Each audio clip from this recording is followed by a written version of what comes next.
On October 14, 2025, China announced it had begun mass-producing the photon detectors that can see every stealth aircraft in America's inventory.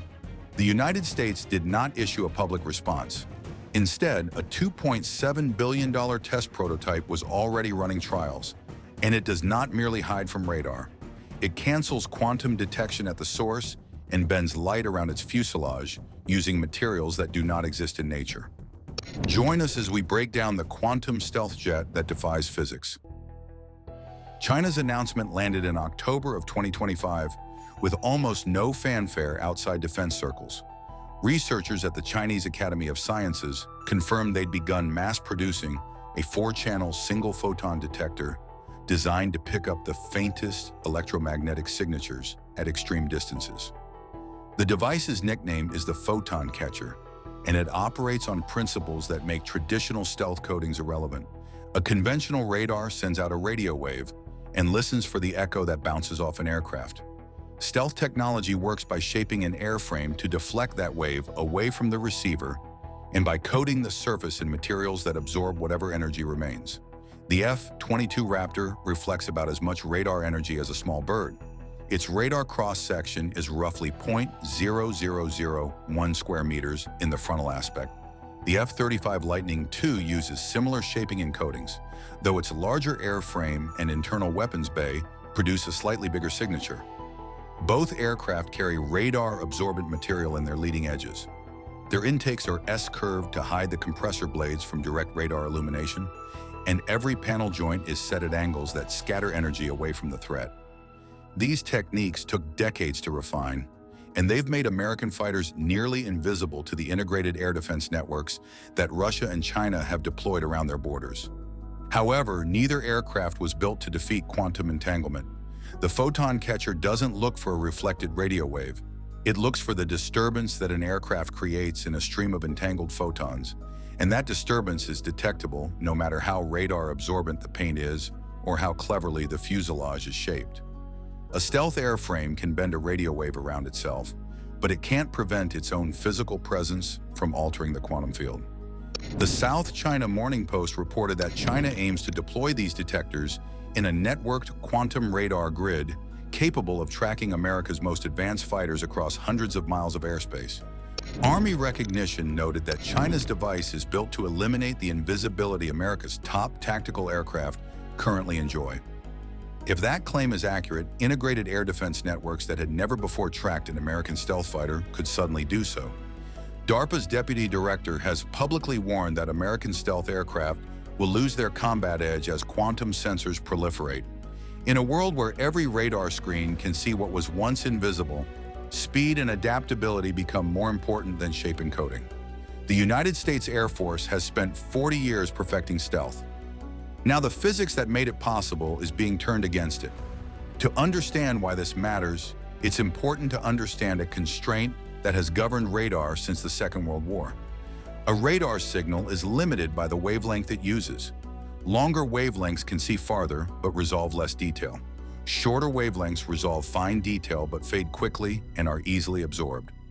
Stealth designers have exploited this trade-off for decades, building aircraft that are invisible to the frequencies most commonly used for fire control and early warning.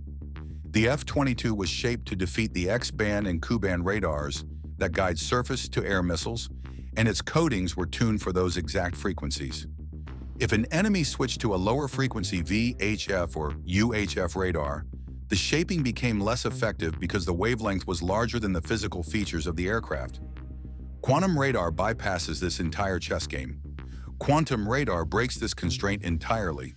The system generates pairs of photons that are quantum entangled, meaning the quantum state of one photon is directly linked to the state of its partner no matter how far apart they travel. One photon is fired toward the target area. The other remains at the sensor. When the first photon encounters an aircraft, the disturbance changes its quantum state, and that change is instantly measurable in the partner photon back at the base.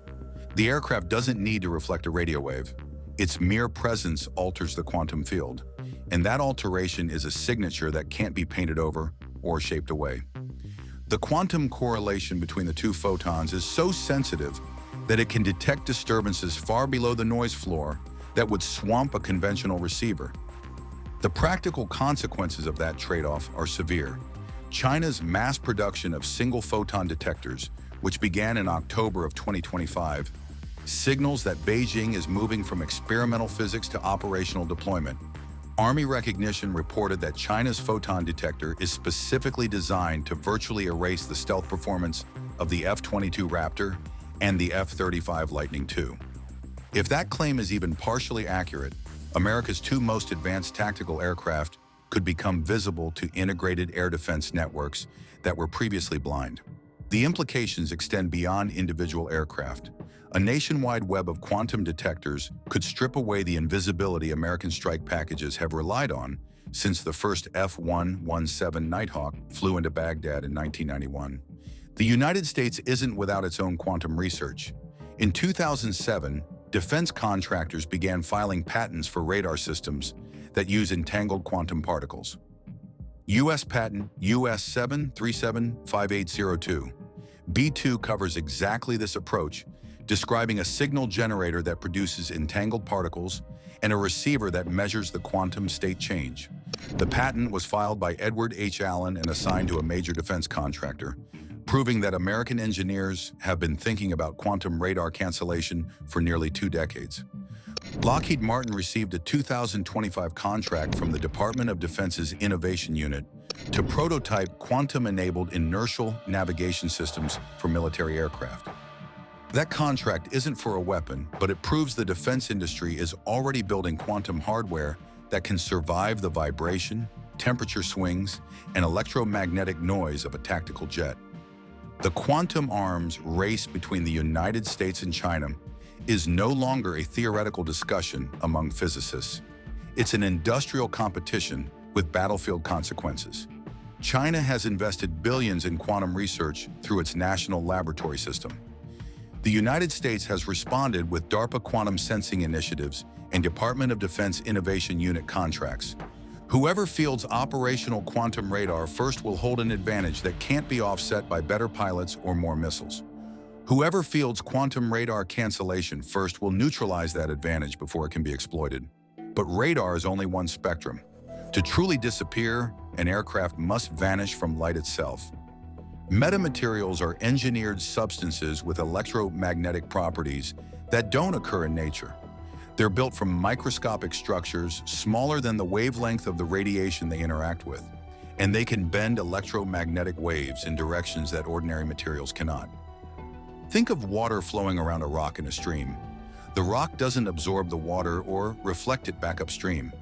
The current simply closes behind the obstacle and continues as if the rock were not there. Metamaterials do the same thing with light and radio waves. They create a cloak that guides electromagnetic energy around an object and restores it on the far side, leaving no shadow and no echo. The Defense Technical Information Center published a 2014 study titled The Cheshire Jet that explored how metamaterials could achieve optical stealth on an aircraft the size of a KC-135 Stratotanker. The research concluded that a metamaterial cladding could theoretically shrink the visible and radar signature of a large aircraft by redirecting energy around the object rather than absorbing or reflecting it. The name Cheshire Jet is a reference to the Cheshire Cat from Alice in Wonderland, which disappears until only its grin remains. The study imagined an aircraft vanishing the same way, leaving nothing but a faint distortion in the air behind it. In 2024, researchers publishing in science.org pushed this concept far beyond the 2014 baseline. They developed self-assembled skin-like metamaterials with broadband modulation capable of dual-band camouflage.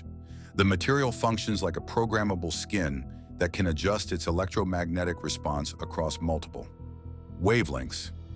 For a fighter-sized platform, this means a fuselage wrapped in active metamaterial layers could shift its radar return and its thermal signature in real time as it moves through different threat environments.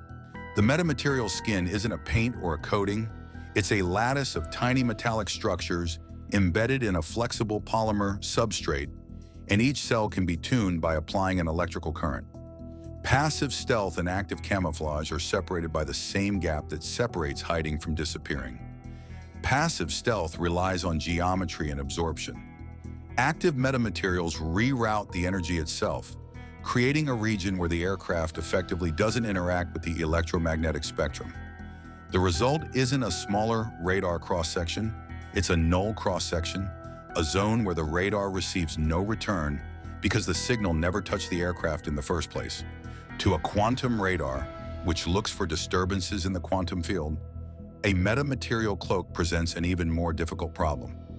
The photons are guided around the aircraft without ever collapsing their wave function against the surface, meaning the quantum entanglement that the radar depends on is never broken. What makes this approach truly stand out is that it counters not only quantum radar, but also conventional systems, infrared sensors, and electro-optical tracking. An aircraft wrapped in programmable metamaterial skin doesn't need to change shape to evade detection. It changes its electromagnetic boundary. This isn't simply better stealth, it's an entirely different physics model for how an aircraft occupies airspace. On March 21, 2025, President Donald Trump announced that Boeing had won the contract to build the F-47, the Air Force's next-generation air dominance fighter. The engineering and manufacturing development contract is worth more than $20 billion, and Congress has appropriated over $4 billion to the program since 2015. The first F-47 is scheduled to fly in 2028. It will carry adaptive cycle engines, artificial intelligence-assisted combat systems, and the ability to command collaborative combat aircraft, which are autonomous drone wingmen that operate alongside the crewed fighter. The F-47 is designed to penetrate the most heavily defended airspace on Earth and strike targets deep inside hostile territory. But even the F-47 was designed for a battle space where stealth still works. However, the quantum stealth prototype isn't the F-47. It's a specialized testbed riding the same family of systems architecture, but built to prove technologies that are too risky to fold into the initial production line. DARPA has a long history of using X-planes to mature technologies before they're integrated into operational programs. Boeing and Lockheed Martin both flew X-plane demonstrators under DARPA contracts that paved the way for the F-47 selection. The quantum stealth prototype follows that same model, though it isn't intended for squadron service. Its only purpose is to find out whether an aircraft can survive in a battle space where stealth no longer exists. The XA-102 adaptive cycle engine, which GE Aerospace began assembling in May of 2026, is one confirmed subsystem. The engine can shift between fuel-efficient cruise and high-thrust combat modes in flight, giving the aircraft range for deep penetration and power for dogfighting without carrying the weight of two different engine types. Pratt & Whitney is developing a rival design under the same next-generation adaptive propulsion program. The engine temperatures these prototypes reach are among the highest in the history of jet propulsion. That heat would normally create a massive infrared signature, but the metamaterial skin is designed to manage thermal emissions as actively as it manages radar returns. What makes this prototype truly unique is the integration layer. Quantum radar cancellation requires an entangled photon generator and a real-time quantum state processor. Metamaterial camouflage requires a skin of microscopic electromagnetic structures fed by a flight computer that knows which sensor is looking and from what angle. Neither system works in isolation. Both must be coordinated by an onboard artificial intelligence that can process sensor data, calculate quantum field responses, and adjust the metamaterial skin thousands of times per second. That integration challenge is where most of the $2.7 billion has gone. Building a quantum entanglement generator small enough and rugged enough to fit inside a fighter is difficult.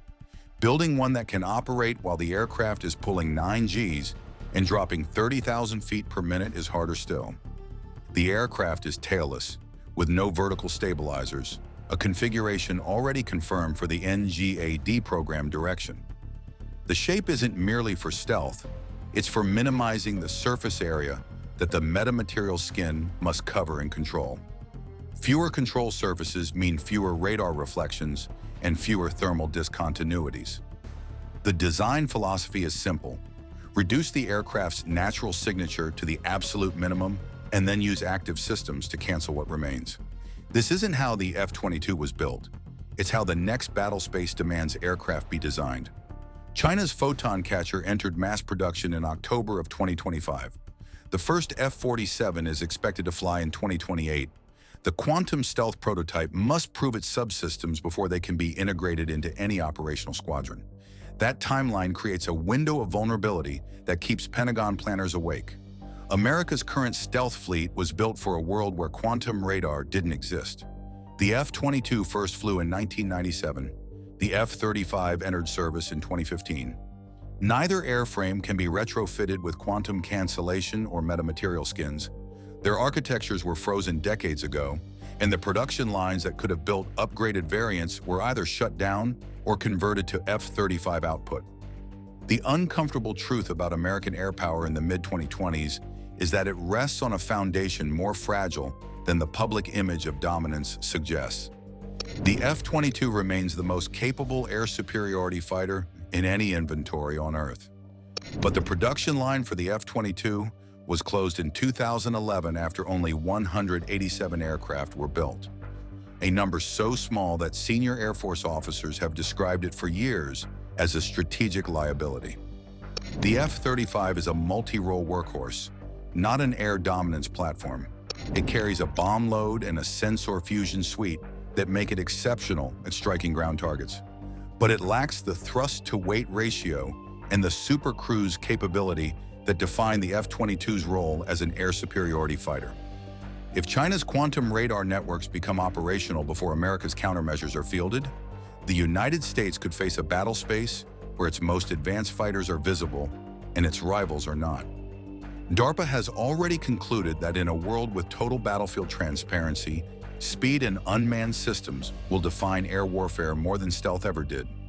The Quantum Stealth prototype is America's attempt to prove that stealth can evolve faster than detection. It's a bet that the nation that owns the physics of the next battle space will own the battle space itself. The Chinese bet they can detect anything that flies, while the Americans bet they can build something that cannot be detected, even by the laws of quantum mechanics. The race is not for a better fighter. It is for control over whether fighters can be seen at all. When the Anka 3 emerged from its hangar in November 2023, defense analysts around the world had to do a double take. This was not supposed to happen. A country that had been locked out of the F-35 program just a few years earlier had somehow built a flying wing stealth combat drone that looked like it belonged in a superpower's arsenal. How did Turkey pull this off? And what does their sudden emergence as a stealth aircraft manufacturer mean for an already tense global defense landscape? Join us as we explore the 10 most shocking aspects of Turkey's Anka 3 program. The event took place at the Turkish aerospace industry site close to Ankara during what was meant to be a normal display of Turkey's increasing defense abilities. Journalists were invited, along with military leaders and some foreign guests. No one anticipated what would happen next. When the hangar doors opened and the Anka 3 appeared, everyone fell silent. People were amazed not only because Turkey created a stealth drone, but also because of the specific type of stealth drone they built. The design, shaped like a flying wing with no vertical fins and smooth surfaces, showed some of the best aerospace engineering globally. Other countries with much more experience and money had a hard time getting this design right. Yet Turkey presented something that seemed to fit in the same category as the American B-21 Raider or the Chinese GJ-11. Defense journalists and military attachés started taking photos immediately. Some were impressed, calling it a genuine breakthrough that nobody saw coming. Others were skeptical, questioning whether the aircraft was actually functional or just a full-scale mock-up designed to generate headlines. A few Western analysts seemed almost offended, as if Turkey had broken some unspoken rule about who gets to build fifth-generation stealth aircraft.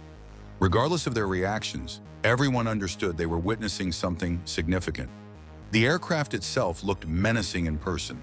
Painted in a dark gray scheme with sharp angular edges blending into smooth curves, it had that distinctive tailless flying wing profile that signals stealth to anyone who knows aircraft design. No tail fins jutting up to catch radar. No obvious engine intakes creating radar hotspots. Just clean, continuous surfaces designed to scatter electromagnetic waves in every direction except back toward the source. Turkish officials spoke briefly at the presentation. They said the aircraft is called the Anka and that it is made for high altitude, long missions, and will eventually carry smart bombs. After that, they stopped talking. There were no details about its specifications, performance, or when it would be ready for use. The message was clear. Turkey had built something impressive, and the world could figure out the details on its own time. What made the whole thing more shocking was the timeline. Just 4 years earlier, in 2019, the United States had kicked Turkey out of the F-35 Joint Strike Fighter program. The reason? Turkey had bought Russian S-400 air defense systems, and Washington considered that an unacceptable security risk. Losing access to the F-35 was supposed to be devastating for Turkey's Air Force modernization plans. American officials assumed it would force Ankara to come back to the table on American terms. Turkey's aerospace industry did not appear overnight. The country had been building toward this moment for decades, slowly developing the technical expertise and industrial base necessary to design and manufacture advanced aircraft. Turkish Aerospace Industries, the state-owned company behind Anka 3, traces its roots back to the 1970s. Back then, they were assembling American and European aircraft under license, learning the fundamentals of aviation manufacturing one rivet at a time. The real turning point came in the 2000s when Turkey committed to developing indigenous defense capabilities. Tired of depending on foreign suppliers who could cut them off at any moment for political reasons, Ankara started pouring money into domestic research and development. The initial projects were modest, upgrading existing aircraft, developing subsystems, and building unmanned aerial vehicles for reconnaissance missions. Each success built confidence and capability. The original Anka program, which began in the early 2000s, focused on creating a medium-altitude, long-endurance surveillance drone. It was not particularly sophisticated by global standards, but it worked, and more importantly, it was entirely Turkish. Engineers learned how to design airframes, integrate avionics, develop flight control systems, and manage complex aerospace projects from start to finish. Those skills became the foundation for everything that followed. By the time Turkey started working on Anka 3, they had accumulated nearly 2 decades of hands-on experience in unmanned aircraft development. They had also established partnerships with foreign companies willing to share technology, acquired advanced manufacturing equipment, and trained a generation of aerospace engineers who understood both the theory and practice of building military aircraft. The knowledge gap between Turkey and the traditional aerospace powers had been narrowing for years. Anka 3 was the moment that gap closed enough to matter.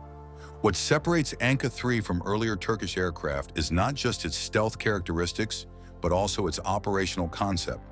This was designed from the start as a combat platform, not a surveillance asset that might eventually carry weapons. The flying wing configuration maximizes internal weapons bay capacity while maintaining a low radar cross-section. That means Anka 3 can carry precision-guided bombs and air-to-ground missiles hidden inside its fuselage, launching them without compromising its stealth profile. The aircraft reportedly has a wingspan of around 15 meters and an operational ceiling exceeding 40,000 feet. Those numbers put it in the same category as other high-altitude stealth drones, capable of loitering over target areas for extended periods while remaining difficult to detect. The jet engine, which appears to be mounted internally with carefully designed intakes and exhausts, provides the thrust needed for long-range missions and high-speed attacks. Stealth technology requires obsessive attention to detail. Every surface, every seam, every panel has to be precisely engineered to minimize radar reflection. Turkey apparently succeeded in mastering the complex materials, science, computational modeling, and manufacturing precision required to make this work. That alone represents a massive technological achievement, one that places Turkey in an extremely exclusive club of nations capable of producing operational stealth aircraft. The flight control system deserves special attention. Flying wing designs are inherently unstable. Without a traditional tail providing natural stability, the aircraft relies entirely on computer-controlled surfaces and thrust vectoring to stay in the air. The software managing these systems has to make thousands of tiny adjustments per second, correcting for wind, turbulence, and pilot inputs faster than any human could react. Getting that software right requires years of testing and refinement. Turkey apparently got it right. The avionics system is another big success. Modern stealth planes need advanced technology to combine information from radar, infrared cameras, electronic warfare systems, and other sources into one clear view. Anka-3 is said to have a special radar that can track several targets at the same time while staying hard to detect. This type of radar needs advanced technology and processing methods that Turkey likely created or obtained despite restrictions on exports. The weapons integration system also shows considerable sophistication. Internal weapons bays must open, release munitions, and close again in a matter of seconds without compromising stealth. That requires precise mechanical systems, careful aerodynamic design, and software that coordinates everything perfectly. Turkish engineers apparently solved these problems, though exactly how they managed it remains unclear. The aircraft can reportedly carry a mix of guided bombs and cruise missiles, giving it genuine strike capability against both fixed and mobile targets. Building Anka-3 was not just a technical challenge, it was a logistical and industrial one. Creating an aircraft this sophisticated requires hundreds of specialized suppliers, providing everything from advanced composites to precision machine components. Turkey had to either develop these capabilities domestically or find foreign partners willing to provide them, despite potential political pressure from the United States and other Western nations. Reports suggest Turkish engineers faced significant obstacles obtaining certain critical technologies, particularly advanced jet engines and some electronic warfare systems. International arms embargoes and technology transfer restrictions meant they could not simply buy what they needed from established suppliers. Instead, they had to improvise, reverse engineer, and develop indigenous alternatives. The fact that Anka-3 exists at all suggests they succeeded in overcoming most of these obstacles. The engine situation was difficult. High-performance jet engines require exotic materials, precision manufacturing, and decades of accumulated engineering knowledge. Turkey initially tried to develop its own turbofan engine, but apparently encountered difficulties meeting performance requirements. Industry sources suggest they eventually secured engines through partnerships with Ukrainian manufacturers, who faced fewer restrictions on sales to Turkey. Whether those engines meet all of Anka's requirements or represent a temporary solution until domestic alternatives are ready remains unclear. Composite materials were another major hurdle. Stealth aircraft use specialized radar-absorbent materials that are difficult to manufacture and highly classified. Turkey had to either develop these materials from scratch or find suppliers willing to sell them despite potential diplomatic complications. Engineers reportedly spent years experimenting with different chemical formulations and manufacturing processes before achieving materials that met their requirements. Some of those materials may still fall short of what American or Chinese stealth aircraft use, but they apparently work well enough to make Anka genuinely difficult to detect. Testing had its own challenges. Stealth aircraft need specialized facilities to measure their radar cross-sections accurately. They need secure testing ranges where foreign intelligence services cannot easily observe their performance. Turkey reportedly built new testing infrastructure specifically for Anka-3, including radar measurement facilities and expanded flight test ranges. That infrastructure investment will pay dividends for future programs. The reactions from Turkey's NATO allies range from uncomfortable to outright hostile. American defense officials publicly downplayed Anka-3's significance, suggesting it was less capable than Turkish officials claimed. Privately, the response was more concerned. Turkey developing advanced stealth capabilities independently meant they were less dependent on American military technology and therefore harder to influence through traditional diplomatic channels. Greece, Turkey's historic rival and fellow NATO member, watched the unveiling with alarm. The two countries have unresolved territorial disputes in the Aegean Sea and tensions over Cyprus that occasionally flare into military confrontations. The Anka-3 gives Turkey a significant new capability in any potential conflict, one that Greece currently has no equivalent for. Greek defense officials immediately began discussions about acquiring their own advanced drones or developing countermeasures. European countries reacted in different ways. Some, especially those with defense companies that could work with Turkey, saw a chance for cooperation. Others were concerned about stability in the Eastern Mediterranean and whether Turkey's increasing military strength would make it more difficult to control within NATO. Additionally, Turkey's ability to do this while still having ties with Russia raised more worries among Europeans. Russia reacted calmly. Moscow has its own advanced military aircraft programs and probably saw Anka-3 as proof that selling air defense systems to Turkey was a good choice, rather than seeing it as a direct threat. In fact, Turkey's ability to develop its own technology likely made it a more appealing partner for Russia, showing that Turkey has strong technical skills and is willing to resist pressure from the West. Saudi Arabia is interested in Turkish defense products and has already bought earlier versions of the Anka drones for spying missions. The new Anka-3 is a big improvement that might attract the Saudis, especially because they are involved in military actions in Yemen and have issues with Iran. The main concern is whether Turkey would hurt its relationships with Western allies by selling stealth combat drones to controversial customers in the Middle East. The United Arab Emirates faces similar considerations. Abu Dhabi has been working to reduce its dependence on American military technology after Washington blocked certain weapon sales over human rights concerns. Turkish stealth drones offer an attractive alternative, though political complications around the Abraham Accords and Turkish-Israeli tensions could complicate any potential deals. Qatar, which is Turkey's main ally in the Gulf, likely has access to the Anka if they choose to. The two countries work closely together in military matters, including having a Turkish military base in Qatar. If Qatar buys Turkish stealth drones, it could change the power balance in the region, especially with the current tensions with Saudi Arabia and the UAE. This possibility probably worries other Gulf countries a lot.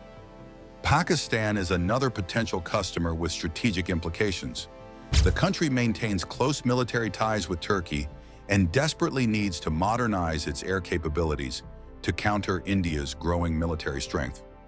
Turkish stealth drones could provide Pakistan with asymmetric capabilities against a much larger adversary, though the technology transfer and cost considerations would require careful negotiation. Israel, which maintains a complex relationship with Turkey involving both cooperation and competition, viewed Anka-3 through the lens of regional power dynamics. Israeli defense officials recognized that Turkey was positioning itself as a major military power in the Eastern Mediterranean and Middle East. That could complicate Israeli military planning, particularly regarding freedom of action in Syrian airspace. When compared to other stealth combat drones, Anka-3 sits in interesting territory. It is more ambitious than most existing platforms, but less proven than systems from the United States or China. The American MQ-25 Stingray, for example, represents the current state-of-the-art in carrier-based stealth drones, but that program has taken nearly a decade and cost billions of dollars. China's GJ-11 Sharp Sword drone demonstrated flying wing stealth capabilities years before Anka-3, but details about its operational status remain classified. What makes the Anka-3 particularly significant is not necessarily its absolute capabilities, but what it represents for Turkey's defense industry. This aircraft demonstrates that a nation outside the traditional aerospace superpowers can develop genuinely advanced military aviation technology if they commit sufficient resources and expertise. That changes the calculus for countries considering their own indigenous aircraft programs. The true combat ability of the aircraft is still not tested. Stealth technology is most effective when it works with advanced electronic warfare tools, better sensors, and connections to larger military systems. Creating the aircraft is one task. Creating the whole system that makes it work well in battle is another. Turkey will need many years of testing and improvements before Anka-3 can perform at its best. Turkey having stealth combat drones is important for more than just its military strength. For many years, powerful countries have used advanced military technology to control smaller nations. If you want advanced fighter jets, you need to maintain good relations with the US or Russia. If you need modern air defense systems, you should hope that China or a European group agrees with your political stance. Turkey's success with Anka-3 weakens that dynamic. If Ankara can build its own stealth aircraft, other nations might conclude they can too. That could accelerate the proliferation of advanced military technology to countries that previously had no realistic path to acquiring it. The exclusive club of nations capable of producing cutting-edge military aircraft is expanding, and that has profound implications for global security. Regional power balances will change. In the Eastern Mediterranean, Turkey now possesses capabilities that give it significant military advantages over neighbors. In the Middle East, Turkey becomes a more credible military power broker, able to offer sophisticated weapon systems to allies while demonstrating its own technological prowess. That enhanced status could translate into greater diplomatic influence. The relationship between Turkey and NATO faces new complications. Alliance cohesion depends partly on interoperability and shared systems.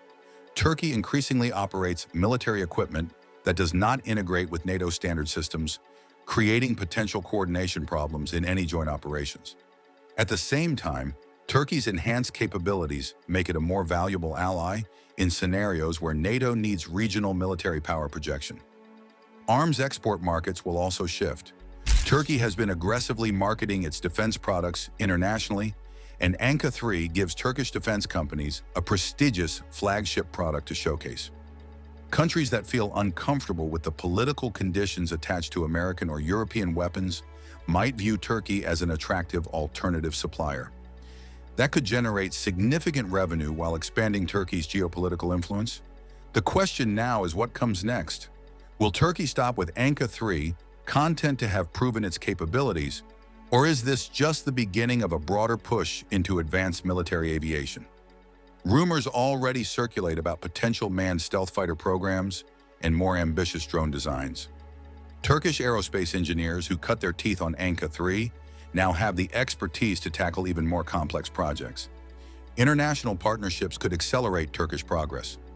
Several nations have expressed interest in collaborating on future Turkish aircraft programs, potentially providing access to technologies and expertise that would take years to develop independently. Those partnerships could help Turkey leapfrog certain developmental stages while generating revenue and diplomatic benefits. Other nations are watching and learning. If Turkey can develop stealth aircraft despite limited resources and international restrictions, what might larger or wealthier countries achieve with similar determination? The proliferation of advanced military technology seems likely to accelerate, driven partly by Turkey's example. The exclusive club of nations capable of producing cutting-edge weapons continues to expand. The world may never look at Turkey's defense industry the same way again.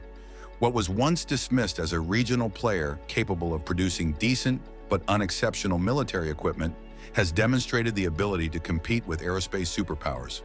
Anka 3 forced a reassessment of Turkish technological capabilities and ambitions. Whether that aircraft ever fires a shot in combat almost doesn't matter. Its existence has already changed calculations in capitals around the world. The question is no longer whether Turkey can build advanced military aircraft. The question is what they will build next. Somewhere inside a classified hangar, there may already be an aircraft that can reach any city on Earth in under 90 minutes, drop a strike from the edge of space, and land back on a runway before the enemy even confirms what hit them. No government has officially acknowledged it. No journalist has photographed it. And yet China and Iran are restructuring their entire air defense doctrine around the possibility that it's real. That's not speculation dressed up as news. That's the logical conclusion of a pattern that Skunkworks has been running for decades, and it's a pattern worth paying close attention to. What we're talking about is a program that circulated in defense analyst circles under the name Phantom Wing, a black project allegedly developed inside Lockheed's most secretive division. Built to operate at the boundary where atmosphere ends and orbit begins, and designed to strike from a domain that no adversary currently has any answer for. By the end of this video, you'll understand exactly why this aircraft, if it exists, doesn't just change the speed of warfare, it changes the entire math adversaries use when they think about confronting the United States. We're going to cover where this program allegedly came from, how orbital strike actually works, why neither China nor Iran can stop it, and what's real versus what's still in the rumor layer. Let's get into it. The SR-71 Blackbird was officially retired in 1998. For 25 years, it held the record as the fastest air-breathing aircraft ever flown, capable of outrunning surface-to-air missiles simply by accelerating away from them. When the Air Force stood those airframes down, the public story was that satellites had made high-speed reconnaissance redundant. Cheaper, safer, no pilot at risk. Lockheed accepted that narrative publicly and kept working privately. That's not a conspiracy framing. That's just what Skunkworks does. The division was built by Kelly Johnson in the 1940s specifically to work outside normal bureaucratic visibility and every major platform it's produced followed the same arc. Something gets developed in secret, flies operationally for years, and only surfaces publicly when the program has moved far enough along that disclosure no longer compromises it. The F-117 Nighthawk is the cleanest example. It flew its first operational mission years before the Pentagon acknowledged the aircraft existed. Neighbors near Tonopah Test Range in Nevada were seeing a delta-shaped aircraft in the sky throughout the early 1980s. The official confirmation didn't come until 1988. By that point, the aircraft had already been combat-ready for years. The B-2 Spirit followed the same pattern. The SR-72 followed it too, except in that case, Lockheed themselves broke the silence. In 2013, they published a concept article in Aviation Week describing a hypersonic successor to the Blackbird, targeting Mach 6, built around a combined cycle engine that could handle both subsonic and scramjet regime flight. The reason they disclosed it wasn't because the program was new. It was because the underlying propulsion technology had matured enough that keeping it completely dark was no longer the point. What matters about the SR-72 disclosure is what it implies. Lockheed went public with a Mach 6 reconnaissance and strike aircraft in 2013, which means the development timeline for that system stretches back well before that. And since 2013, Skunk Works has gone almost completely quiet on where that program stands today.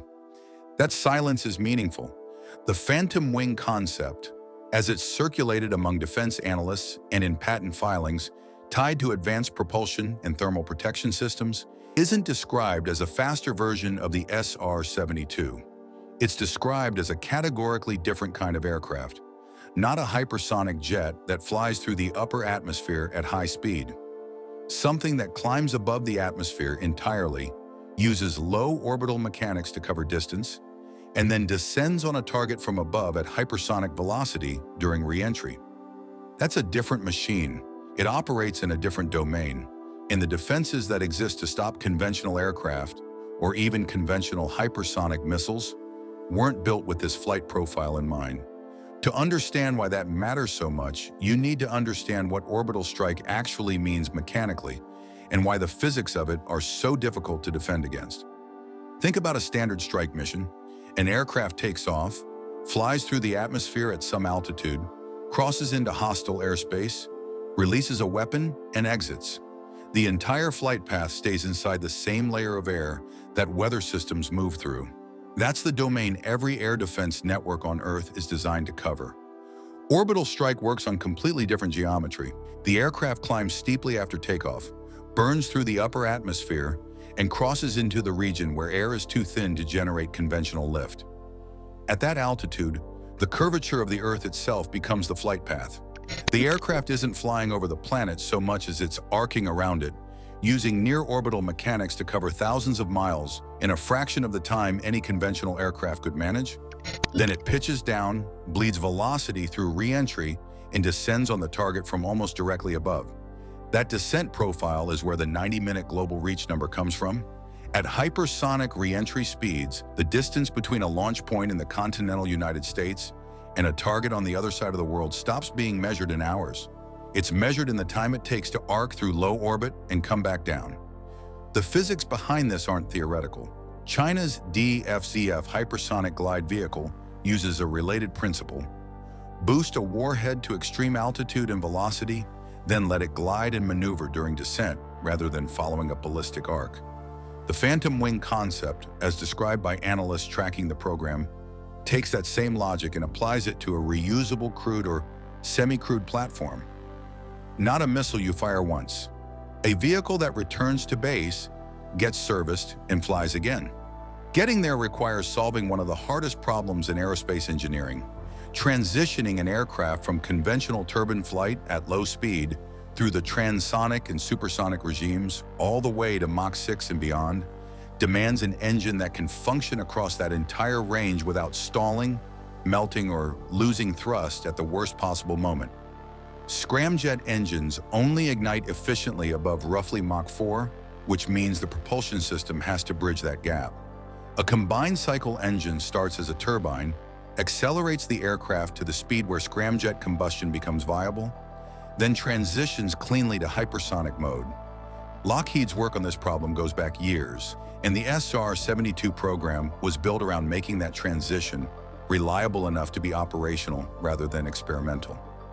Once the aircraft is above the atmosphere and descending, something interesting happens with stealth. At the speeds involved during re-entry, friction with the upper atmosphere generates a plasma sheath around the airframe. That layer of ionized gas absorbs radar energy rather than reflecting it back to a ground station. Conventional stealth coatings work by shaping the aircraft to scatter radar returns. The plasma effect works by swallowing the signal entirely. The aircraft is, in practical terms, invisible to ground-based radar during the exact phase of flight when it's most dangerous. The X-37B program adds another layer to this.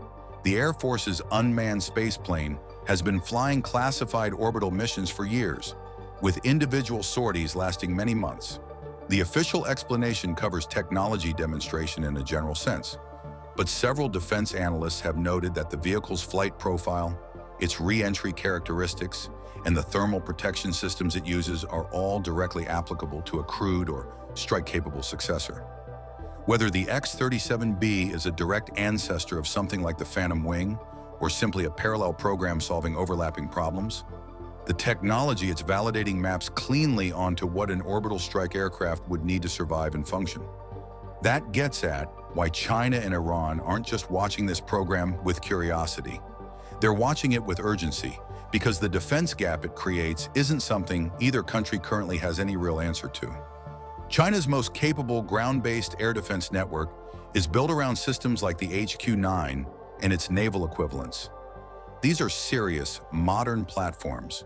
They can engage targets at long range, they're mobile, and they're designed to handle multiple threats simultaneously. Against a conventional strike package, they'd cause real problems. The word conventional is doing a lot of work in that sentence. Every air defense system ever fielded is fundamentally a solution to a geometry problem. A radar acquisition system scans a defined volume of airspace, detects a target moving through it, hands off tracking data to a fire control system, and that system calculates an intercept trajectory and launches. The whole chain depends on one assumption, that the threat is coming from a direction and altitude the radar was designed to watch, with enough time in the engagement envelope to actually intercept it. An orbital strike aircraft breaks every variable in that chain at once. The descent profile we covered earlier means the threat arrives from almost directly overhead, not from the horizon where most radar apertures are optimized to look. The angle alone creates a detection problem that no software patch fixes, because it's baked into the physical orientation of the antenna arrays. To cover orbital re-entry angles, you'd need a fundamentally different sensor architecture pointed at the sky rather than the horizon, networked with fire control systems fast enough to generate an intercept solution in an extremely compressed window. That window is roughly 90 seconds or less from initial detection to impact, assuming the radar can acquire the target at all through the plasma sheath effect. 90 seconds is not enough time for any currently fielded intercept system to run a full engagement sequence against a maneuvering hypersonic vehicle descending from near orbital altitude. The missile has to be in the air before the geometry becomes workable, and you can't do that if you don't know the target is coming. Iran's situation is considerably more exposed. Their air defense inventory leans heavily on Russian origin systems, some of which date back decades. These aren't platforms designed to engage targets moving at hypersonic speeds under any geometry, let alone the near-vertical descent profile orbital strike produces. During the strikes attributed to Israel in recent years, Iranian systems struggled to consistently engage much slower, much lower-flying threats. The gap between what they operate and what an orbital strike aircraft represents isn't a gap you close with training or tactics. There's a psychological layer here too, and it matters as much as the technical one. Conventional deterrence works because both sides can see each other's capabilities developing in real time. Satellites track airfield construction, analysts count aircraft tail numbers, intelligence services monitor production rates. That visibility allows adversaries to calibrate their posture. They can assess the threat, build a response, and communicate that response as a deterrent of their own.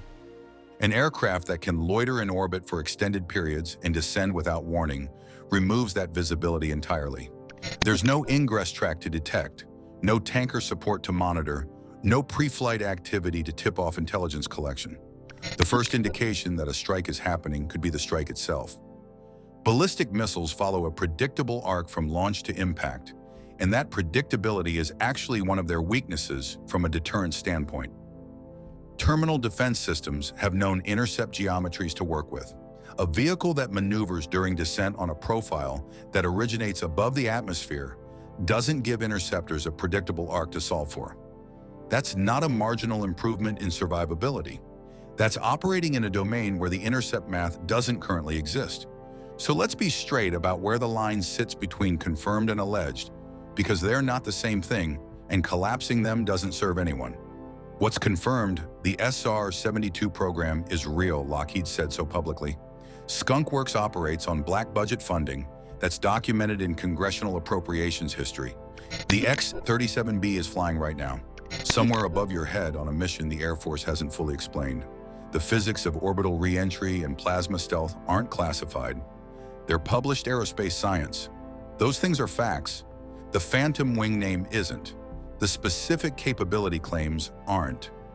What circulates in defense analyst communities is a composite assembled from patent filings on advanced thermal protection and combined cycle propulsion, from signals intelligence reporting that's never been officially sourced, and from the kind of inference that happens when people who track black programs for a living notice line items in the Pentagon's budget that don't match anything on the acknowledged aircraft list.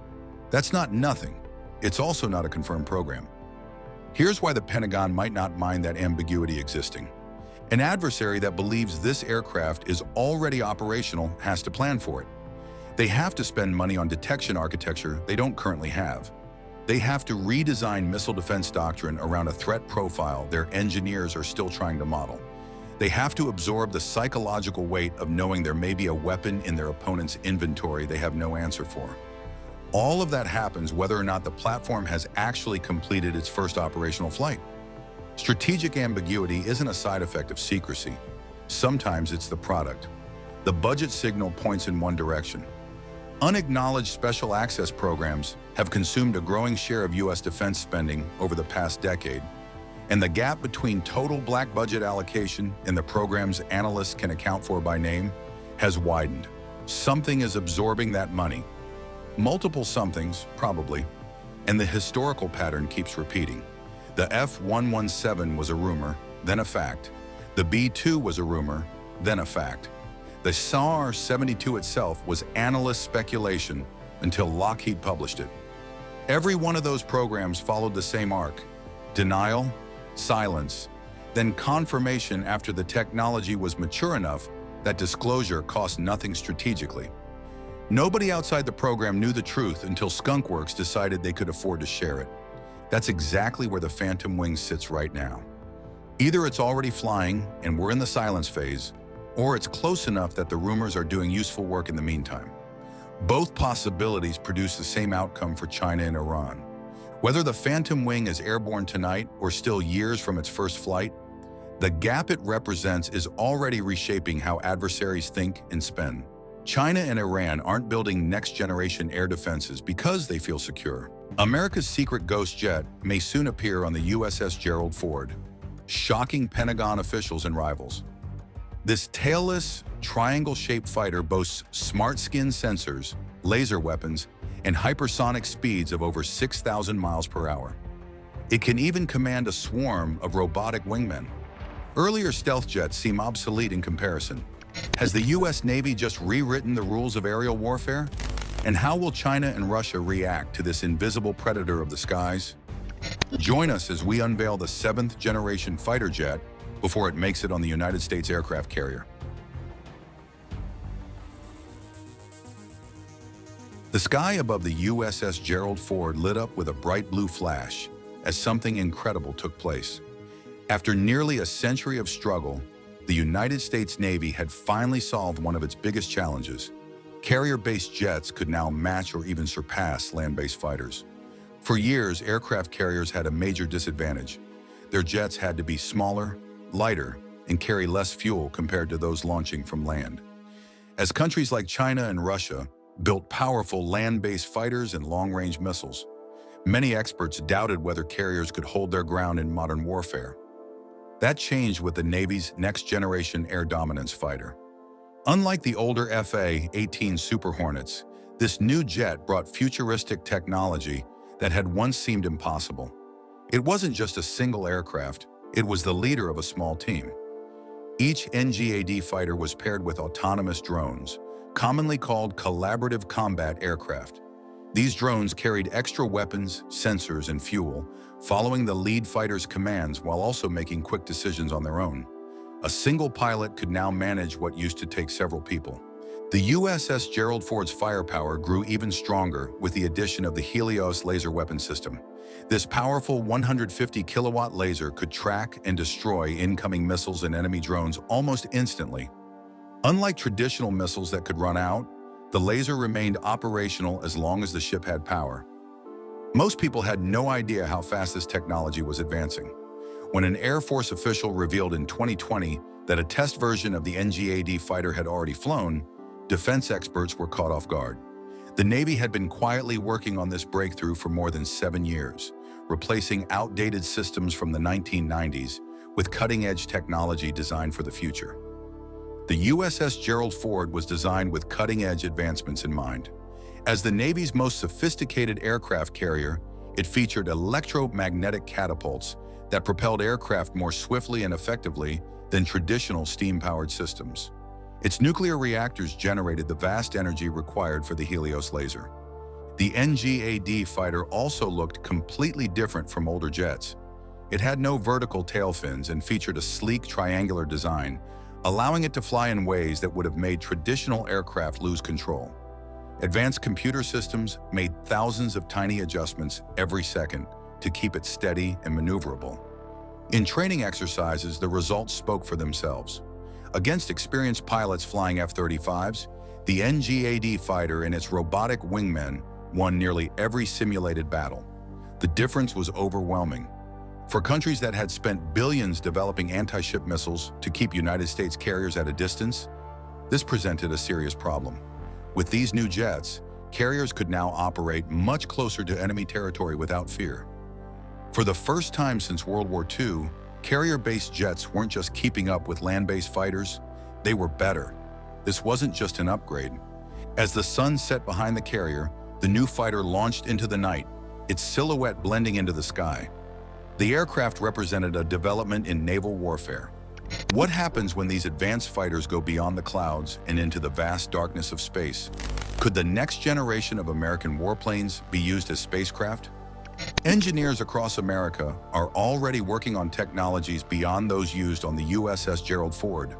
While naval aviation advances, the next leap is happening in secret labs. The goal isn't just faster planes, it's aircraft that can move between air and space. These next-generation hypersonic fighters could transform aerial combat. Traveling above Mach 5, more than 6,000 kilometers per hour, they could cross continents in minutes. A fighter this fast could fly from New York to Los Angeles in under 30 minutes, making it nearly impossible to track, let alone stop. Building such an aircraft comes with massive challenges. At extreme speeds, air friction generates heat strong enough to melt standard materials. To solve this, the Air Force and NASA are developing heat-resistant composites that can withstand over 2,000 degrees Celsius without breaking apart. Propulsion is another hurdle. Regular jet engines can't function well at extreme speeds or in the thin upper atmosphere. That's where scramjets come in. Unlike traditional engines, scramjets have no moving parts. They use the aircraft's speed to compress incoming air, generating thrust. Since 2018, the Air Force's Mayhem project has been testing scramjet prototypes, gradually improving their performance. Unlike earlier fighter jets, these advanced aircraft wouldn't just fly high, they could briefly leave Earth's atmosphere. By reaching altitudes above 100 kilometers, they could enter a suborbital path, skipping across the upper atmosphere like a stone across water. This would allow them to strike targets with almost no warning, conduct surveillance from altitudes beyond the reach of anti-aircraft weapons, and even deploy small satellites to restore communications in combat zones. The United States military has been quietly funding this research for years. DARPA has been working on airspace transition vehicles since 2020, focusing on designs that can move between the atmosphere and space without rockets or launch pads. But breaking into space creates new risks. Outside Earth's atmosphere, cosmic radiation can damage electronics and pose health risks to pilots. Engineers are developing shielding and radiation-resistant computer systems to keep these aircraft safe. Fuel is another challenge. Traditional jets can refuel mid-air, but space-capable aircraft need an energy source powerful enough to push them beyond most of Earth's gravity and still bring them back safely. Advanced hydrogen propulsion is one possible solution, providing high-energy output with only water as a byproduct. The race to develop this technology is already underway. China is rapidly increasing its hypersonic research budget, while Russia's PAKDP program is working on similar aircraft. Any country that masters space-capable fighters will gain a major military advantage. This also raises legal questions. The 1967 Outer Space Treaty bans nuclear weapons in space, but doesn't address conventional weapons or temporary military operations beyond Earth's atmosphere. This loophole has sparked new debates at the United Nations about the future of space warfare. Even the best pilots would need entirely new training for these aircraft. At hypersonic speeds, decisions must be made in milliseconds, too fast for human reaction times. AI assistance and augmented reality systems would have to predict and respond to problems before they happen. The Air Force is already preparing for this future. Specialized bases are being upgraded to support these hybrid airspace vehicles, with reinforced hangars, advanced cooling systems, and specialized fuel storage facilities built to handle the extreme demands of hypersonic flight. While sixth-generation fighters represent the future of modern warfare, these seventh-generation space fighters are something entirely different. The line between science fiction and military reality is disappearing fast.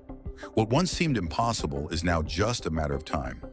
As these jets push the limits of technology, the big question is, who or what will be in the pilot's seat? Behind closed doors in high-tech labs across America, engineers have been building the brains of future warplanes long before a single piece of metal is cut. Before these next-generation fighters take shape, their artificial intelligence is already training in virtual battles against the world's best pilots. AI is no longer just a co-pilot, it is being designed to take over entirely. What began as basic autopilot and warning systems soon expanded to flight guidance and real-time threat analysis. Now, cutting-edge AI can autonomously execute complex combat missions, making split-second decisions faster than any human pilot. A breakthrough came with the Pentagon's Project Maven. Launched in 2017, it began by teaching AI to recognize objects in drone footage. Over time, the system evolved to track multiple moving targets, even through clouds, smoke, and electronic interference. The next generation of warplanes will look unlike anything seen before. There will be no cockpits or instrument panels, just advanced processors, cooling systems, and AI-powered decision-making packed inside a sleek, high-speed airframe. These aircraft will be more like flying supercomputers than traditional jets, controlling weapons, sensors, and engines with machine intelligence. The way these planes are built is also changing. In factories across Nevada and California, massive 3D metal printers are already shaping experimental aircraft parts. These machines create complex designs layer by layer, using titanium and carbon fiber, making structures that were previously impossible with older manufacturing methods. This advancement accelerates production at an unprecedented rate. In the past, developing and testing a new design could take several years, involving extensive prototyping, manual adjustments, and countless trial and error phases. Now, with advanced automation and AI-driven simulations, the entire process can be streamlined, reducing development time to just weeks. Engineers can rapidly iterate designs, test performance in virtual environments, and refine prototypes with real-time data, allowing for faster innovation and deployment. Engineers feed designs into simulations where AI runs countless virtual test flights, refining the aircraft before a real one is built. Only the best designs move forward, ensuring each new fighter is an improvement over the last. Military planners see an opportunity in this rapid development cycle. Instead of producing hundreds of identical jets that risk becoming outdated, they can create smaller batches that evolve over time.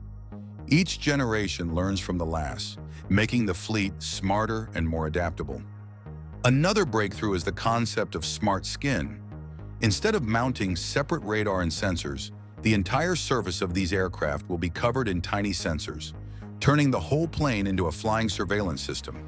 Traditional jets have blind spots, these will have none, detecting threats from all directions and instantly sharing that data with other AI-powered aircraft. This real-time connection gives AI-controlled jets a major edge. Multiple fighters can operate as a single intelligent unit, responding to threats as a team. Smaller, unmanned drone fighters, built at a fraction of the cost, can fly alongside, carrying extra weapons, scouting ahead, or even sacrificing themselves to protect the primary aircraft. But with AI-driven warfare, ethical concerns grow. Military rules state that a human must have meaningful control over combat decisions. Yet at hypersonic speeds, human reaction time simply cannot match AI decision-making measured in microseconds. The Navy has formed an advisory board to address these concerns, ensuring AI follows rules of engagement and minimizes unnecessary harm. However, programming a machine to understand restraint and proportionality remains an unsolved challenge. Technical hurdles also remain. AI-driven aircraft require immense computing power, generating extreme heat. Scientists are exploring quantum computing and advanced cooling systems to keep these machines running efficiently. And while AI has mastered strategy games like chess, aerial combat is far more unpredictable. Training AI pilots in massive simulation environments is key to sharpening their combat skills. The combination of rapid manufacturing and AI autonomy is reshaping aerial warfare. The nation that perfects this technology first will gain an overwhelming advantage, one where warplanes don't just fly, but learn, adapt, and improve with every mission. Even the most advanced fighter jet loses its edge if the enemy spots it from miles away. But what if these new warplanes could completely disappear even from human sight? The most surprising thing about the next generation of fighter jets isn't what they have, it's what they don't. The familiar vertical tails that have defined military aircraft for over a century are gone. Sharp edges and visible engine intakes are missing too. Instead, these jets have a smooth, flowing shape that looks strange to experienced pilots. With soft edges and no clear front or back from certain angles, the design defies traditional aerodynamics and stability rules. It resembles a flying triangle more than a conventional aircraft.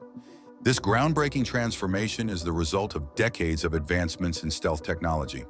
The first-generation stealth aircraft, such as the F-117 Nighthawk, relied on angular surfaces to scatter radar signals. The B-2 Spirit bomber improved upon this by incorporating smooth curved contours to further reduce detectability.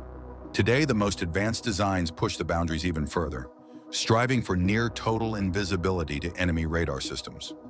Older planes needed vertical tails for stability, but those tails made them easy radar targets. Engineers replaced them with an advanced flow control system originally tested on the B-2. Instead of stabilizers, hundreds of tiny air jets adjust the aircraft's balance in real time. A computer makes constant corrections, ensuring smooth flight without traditional control surfaces. The aircraft's skin also enhances stealth. Radar-absorbing materials are built directly into the structure, making them more durable than older coatings that wore off. Some sections even contain carbon nanotube layers that absorb radar signals and release the energy as harmless heat. Heat detection is another challenge. Fighter jet engines produce extreme heat, making them easy targets for infrared sensors. New designs cool the exhaust before it leaves the aircraft, then spread the remaining heat over a wider area, reducing their infrared signature. This makes it harder for heat-seeking missiles to lock on. Beyond stealth, these jets are built for adaptability. Older fighters were rigidly designed, meaning upgrading one system often required redesigning the entire aircraft. The new generation features modular components, allowing engineers to swap out weapons, sensors, and avionics quickly without major overhauls. This approach cuts costs and extends the aircraft's lifespan. Instead of waiting years for a completely new model, militaries can upgrade existing jets in weeks. Experts estimate this could reduce costs by 30 to 40% compared to today's most advanced fighters. For radar operators, detecting these aircraft is becoming nearly impossible. Older stealth jets had radar signatures the size of a small bird. Today's fighters appear smaller than a marble. The goal is to become virtually invisible to radar altogether. Even spotting these jets with the naked eye is difficult. Adaptive camouflage panels on their surface can change color to blend with the sky or terrain below. While not true invisibility, this makes them extremely hard to track visually, especially from a distance. Every aspect of these jets is built for real-world combat. Critical areas are reinforced to withstand damage, maintenance access points are easier to reach, and vital systems have built-in backups. These improvements come directly from lessons learned in modern warfare. Stealth technology has always been a cat-and-mouse game. As enemy sensors evolve, stealth aircraft must adapt. With flexible designs and cutting-edge technology, these new jets are built to stay ahead, ensuring dominance in future battles. As America leads in stealth tech, others race to catch up. How did a marketing move spark a trillion-dollar power struggle? The idea of fighter jet generations didn't start with military strategists or aviation pioneers. It was a marketing move by Lockheed Martin. In the early 2000s, the company needed a way to make its new F-35 fighter stand out. The solution they came up with was to call it fifth generation, making everything else seem outdated. The term caught on. Soon, military officials, journalists, and analysts worldwide adopted the classification. Older jets were retroactively sorted into generations.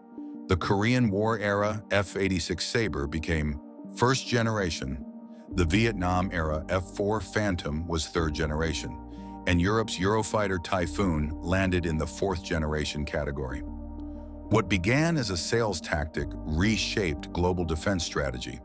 Countries now felt pressured to keep up. When China unveiled its J-20 in 2011, state media repeatedly emphasized one point.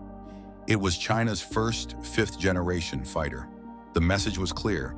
China had joined an exclusive club previously limited to the United States and Russia. India accelerated its fifth-generation program. Japan prioritized acquiring such capabilities. South Korea launched an ambitious effort to build its own next-generation fighter instead of buying from abroad. This marketing-driven shift overlooked an important fact.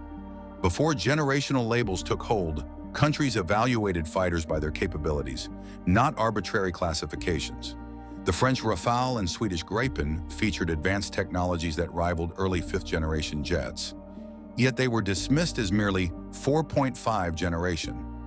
The United States officially moved towards sixth-generation fighters in 2014 with DARPA's Air Dominance Initiative, securing nearly $1 billion in early funding. By 2020, the Air Force confirmed that a demonstrator had already flown successfully, pushing rivals to accelerate their programs. China responded by reorganizing its aerospace sector, pouring funds into AI and advanced materials research. Satellite images soon revealed remote test sites where experimental aircraft could fly unobserved. Despite economic struggles, Russia pressed forward with its PAKDP program to replace the aging MiG-31. Officials highlighted its planned ability to operate at extreme altitudes, an apparent counter to United States' interest in space-capable fighters. European nations, unable to match these investments alone, formed cooperative ventures. The UK-led Tempest project partnered with Italy and Sweden, while France, Germany, and Spain joined forces on the Future Combat Air System. Both programs aim to maintain European defense independence rather than rely on American jets. Historically, new fighter generations emerge every 10 to 15 years. Now, the leap from fifth to sixth generation may take 25 to 30 years due to rising costs and complexity. Seventh-generation concepts might not enter service until the 2070s, marking the longest development cycle in fighter history. Meanwhile, the B-52 bomber offers a different approach. First deployed in 1955, it has been continuously upgraded and could serve for a century, proving that evolution sometimes beats revolution. Lockheed Martin, which started this generational race, continues teasing the future. At its Skunk Works 80th anniversary, a mystery aircraft appeared alongside historic designs like the U-2 and SR-71, potentially America's next fighter. With future programs expected to cost hundreds of billions, international collaboration is now essential. What began as a marketing ploy has reshaped global military aviation, making generational labels a defining factor in national security and defense spending. On May 8, 2026, the U.S. government released classified UFO files that confirm what researchers have been saying for decades. Not grainy footage, not pilot testimonies that get dismissed at press briefings. Actual program documents from inside the U.S. intelligence apparatus confirming that non-human craft have been recovered. But here's what the headlines are missing. The real story isn't that UFOs are real. It's that the U.S. has had them for decades, handed them to defense contractors, and has been quietly learning how to fly them. The release covers documents spanning multiple agencies, including the Defense Intelligence Agency, the Office of Naval Intelligence, and several programs that had no public name until this month. What makes this different from every prior disclosure is the language. Previous releases talked about unidentified aerial phenomena in careful, detached terms. These documents use phrases like recovered non-human origin craft and material of non-terrestrial manufacture. That's not bureaucratic hedging. That's an admission. The scope of what dropped in May is wide, but it's the gaps that tell the deeper story. Whole sections are redacted.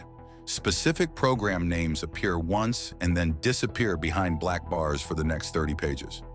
You can see the shape of something much larger being deliberately kept out of frame.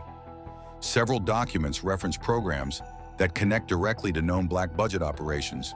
The names won't be familiar to most people, but defense researchers have been tracking anomalous budget line items for years. Money that flows into programs with no public description and no congressional oversight record.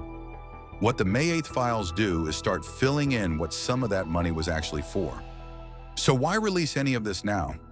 The answer is congressional pressure that's been building since 2023, combined with whistleblower protection legislation that made it legally safer for insiders to come forward. The UAP Disclosure Act forced the hand of agencies that would have sat on this indefinitely. Multiple former program officials had already testified under oath to the Senate Armed Services Committee that recovery programs existed. Once that's on the congressional record, full suppression becomes harder to maintain. Then there's AARO, the All-Domain Anomaly Resolution Office, which was set up in 2022 and spent 2 years publicly stating there was no evidence of recovered craft or reverse engineering programs.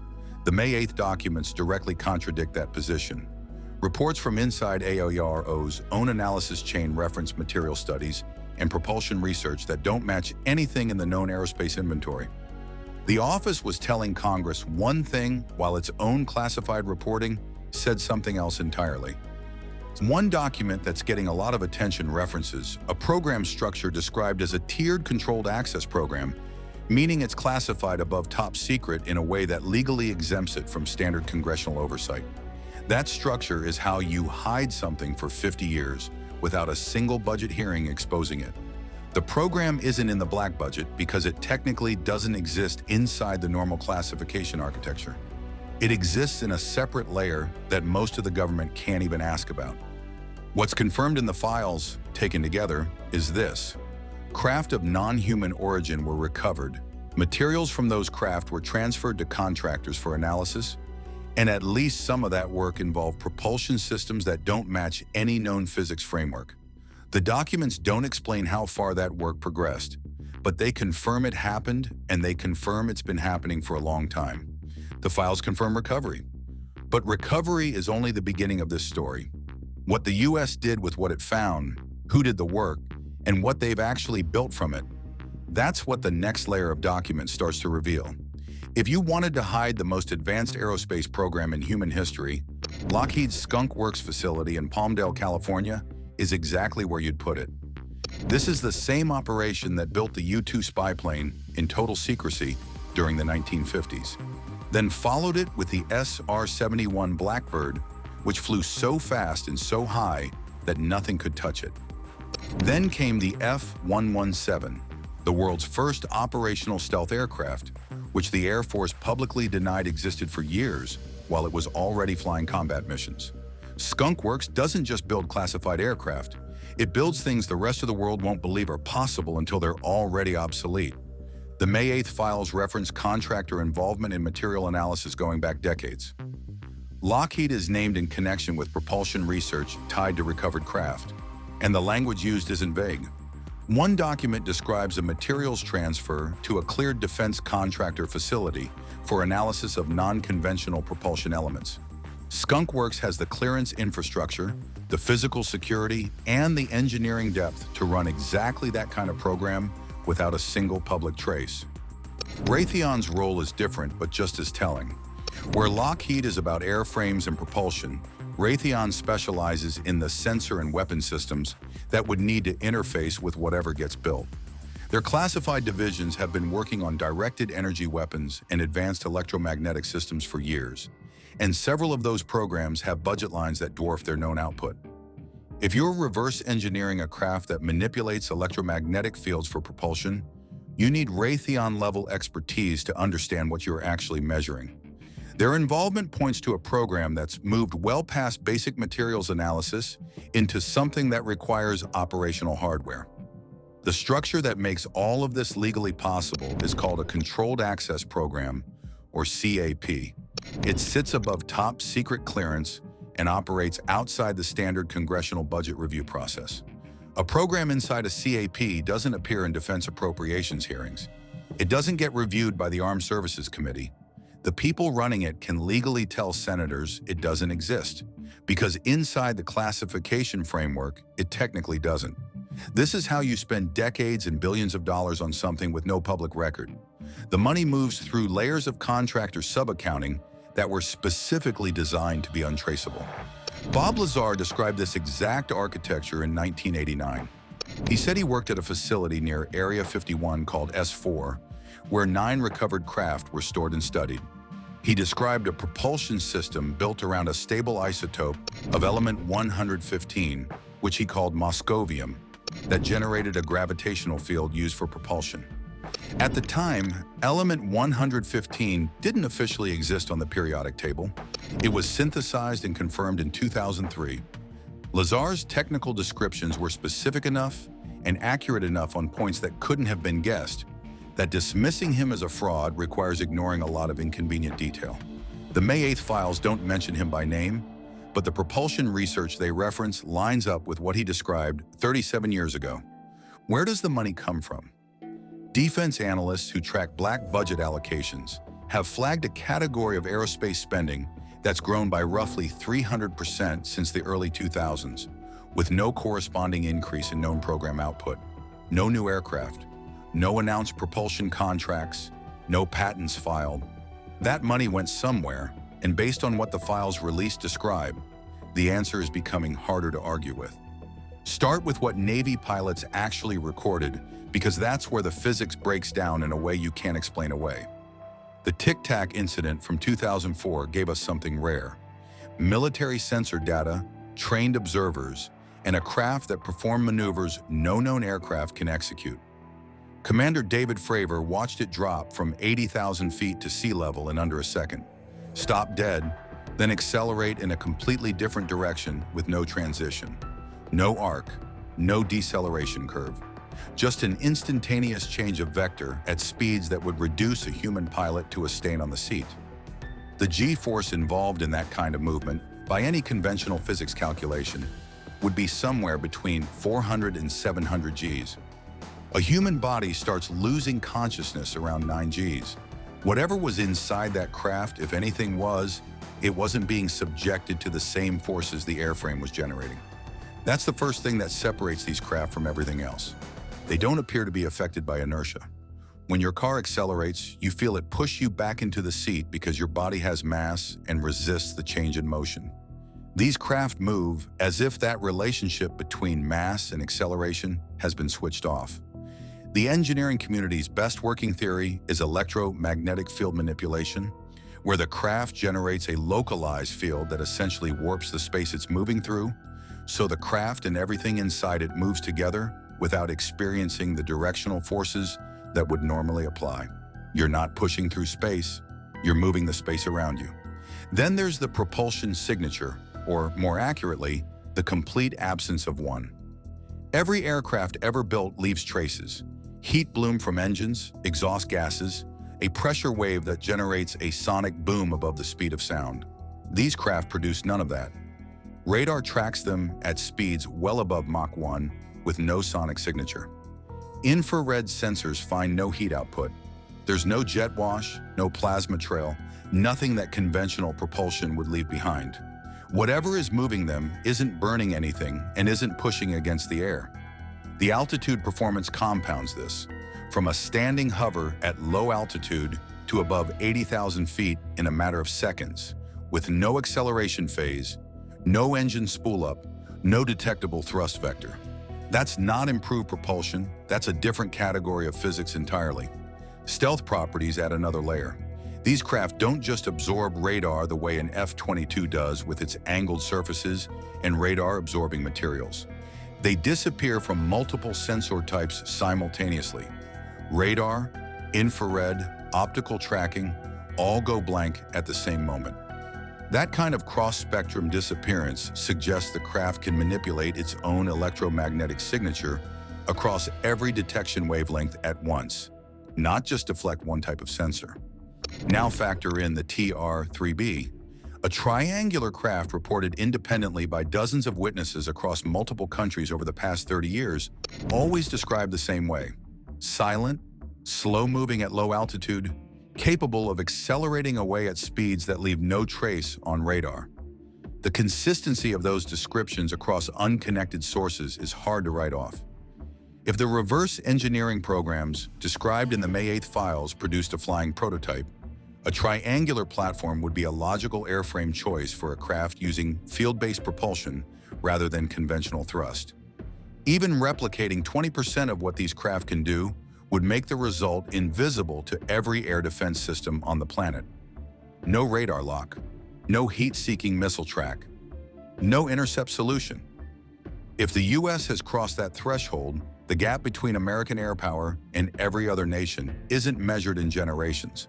It's measured in physics. China's DFZF hypersonic glide vehicle tops out around Mach 10. Russia's Avangard system reaches Mach 27 under ideal conditions. Both represent years of development and genuine engineering achievement. They're also still moving through the atmosphere the same way a rock moves when you throw it, subject to drag, heat, gravity, and tracking solutions that improve every year. Western air defense systems have already started adapting to hypersonic threats. The physics is understood.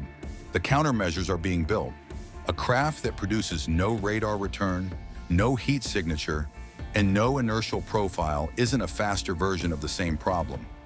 It's a problem that existing defense architecture has no answer for, because every detection and intercept system ever built assumes the target is operating inside Newtonian physics.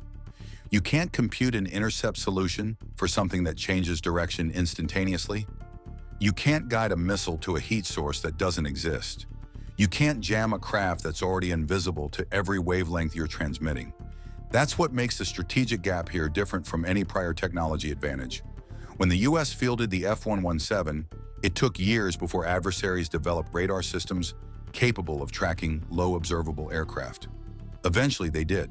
The physics was still the same, just harder to work with. What the May 8th files point toward is a capability that doesn't give adversaries a longer timeline to adapt. It gives them no pathway at all, because the underlying physics isn't an evolution of what they already understand. The surveillance applications alone would reshape geopolitics entirely. A platform that can reach any point on Earth undetected, loiter without any thermal or electromagnetic trace, and exit before any response is mounted gives the US an intelligence collection capability with no precedent. Every facility, every command structure, every weapons program a foreign government believes is hidden becomes visible, and they'd never know it happened. That's why this stayed buried for so long. Releasing it doesn't just trigger an arms race. It collapses the entire framework of mutual deterrence that international security has been built on since the 1950s. Every treaty negotiated under the assumption that both sides had roughly comparable detection and strike capabilities becomes meaningless. Every military alliance recalculates its value. The geopolitical order restructures overnight and not in ways anyone can fully predict. Lockheed and Raytheon aren't going to confirm any of this. The program managers who ran these operations signed agreements that don't expire and carry criminal consequences. But the May 8th documents are doing something those individuals can't stop. They're assembling the outline of a program that was never supposed to have an outline. Each redacted page still shows you where the edges are. And the edges are a lot larger than anyone outside this program was supposed to know. The US didn't just recover something, it spent decades turning that recovery into operational hardware, and the rest of the world is only now finding out that race was run without them. What dropped isn't the end of the story, it's the first time the story got official edges. The US has been flying ahead of the known world for decades, and the files are finally saying what the contractors never will. On June 4, 2026, a thermal camera near Area 51 recorded something impossible. The aircraft carried no tail, no visible flaps, and no cockpit. Defense analysts immediately linked the shape to America's next-generation fighter program. But the real story isn't the airframe itself. It's the technology that lets a plane turn and climb without moving a single surface. Groom Lake remains the graveyard of secrets for American military aviation. The U-2 spy plane first flew there in the 1950s. The SR-71 Blackbird and the F-117 Nighthawk both spent years in the skies above that same restricted desert basin, long before the public knew they existed. That history meant the defense community paid attention when thermal cameras picked up an unknown shape in early June 2026. The footage first surfaced on June 4th through aviation observers who monitored the restricted airspace around the test range. That imagery showed a single aircraft in night flight, captured in infrared against the cold Nevada desert floor. The shape stood out immediately because it lacked every surface Americans expect to see on a modern fighter jet, from stabilizers to control surfaces, and the wings swept back in a cranked kite planform with two small canard foreplanes forward of the main wing. Nothing in the current U.S. inventory matches that silhouette. The aviationists published the imagery before most other defense outlets. Their analysis noted that the thermal signature indicated a single airframe under power. The aircraft appeared to be conducting a low-speed pass or a landing approach, which meant it was either a prototype or a full-scale technology demonstrator. And that behavior matters because Black Project aircraft rarely fly in conditions where amateur sensors can capture them. For decades, sightings like this have preceded every major Black Project reveal. The U-2 created the original UFO wave over the desert in 1955, and the F-117 generated thousands of false reports before the government declassified its existence. Yet the pattern remains unmistakable, and it has repeated with nearly every secret aircraft that America has ever tested. When something unknown flies over Area 51, the rest of the world usually finds out about it 5 to 10 years later. The shape caught on thermal footage isn't random. It's a tailless, cranked kite wing with forward canards, a configuration that defense analysts immediately recognized and linked to the Boeing F-47. President Trump announced that aircraft on March 21, 2025. The F-47 will replace the F-22 Raptor, and it's the first sixth-generation fighter program ever to reach the engineering and manufacturing development phase. Boeing won the contract after years of secret competition against Lockheed Martin. The aircraft will carry advanced stealth, artificial intelligence-assisted combat systems, and the ability to command autonomous drone wingmen. Yet the shape in the Nevada sky raised an immediate problem. Canards are small control surfaces mounted ahead of the main wing. They improve maneuverability and low-speed handling, but they create frontal radar reflections that most stealth engineers try to eliminate. The F-22 and the F-35 both avoid canards for exactly that reason, which explains why analysts were surprised to see them on a Black Project test article, and either the stealth technology has advanced beyond the need for pure shape optimization, or the aircraft in the footage isn't the final F-47 design configuration. Both possibilities point to a different breakthrough, and that's where the real story begins. The war zone warned that many questions remain. The outlet warned that the aircraft could be a subscale demonstrator, a full-scale mock-up, or an early prototype that will change shape before it enters active production. Until Boeing or the Air Force releases an official image, every analysis remains educated speculation. Yet the F-47 might not be the only program flying over Nevada.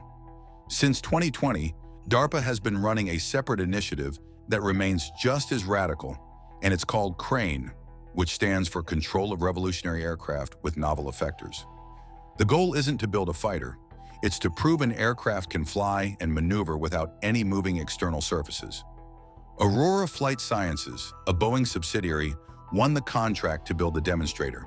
The aircraft carries the designation X-65, and it's subsonic, unmanned, and weighs over 7,000 pounds with a 30-foot wingspan that makes it smaller than most tactical jets, but large enough to test full-scale aerodynamic principles. Every number in that description looks modest, which means the real surprise comes from what designers built the X-65 to do. It'll turn, climb, and descend using a system that has no flaps, no rudders, and no ailerons. DARPA spent $38.2 million on the program in fiscal year 2024, and another $23.8 million in fiscal year 2025, which means the total visible investment sits at over $60 million. That isn't a classified black budget. That's less than one F-35, and it could change how every future aircraft is built. Aurora hasn't hidden the X-65 in a vault because the company published photographs of the airframe under assembly, and the program is real, it's funded, and 2027 marks the first flight. Yet few people outside the defense industry have ever heard of it. This isn't a conspiracy theory.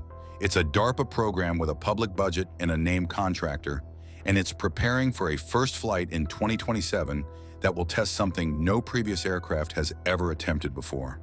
In 1903, the Wright brothers flew at Kitty Hawk, and every powered aircraft since then has used the same method to turn and control its flight, from the wing warping of the first flyer to modern flaps and ailerons. Those surfaces physically move to redirect airflow and change the aircraft's attitude, a principle that has governed aviation for over 120 years. The X-65 does none of that. Instead, the demonstrator uses a technology called active flow control. It relies on 14 banks of fixed actuators embedded in the wing and tail surfaces, and each bank blasts precise jets of air that create lift and directional forces. Think of it like steering a boat with water jets instead of a traditional rudder, because the hull stays fixed while the thrust changes direction. That's exactly how the X-65 will steer without rudders or flaps when it flies for the first time in 2027. The 14 actuator banks aren't placed randomly.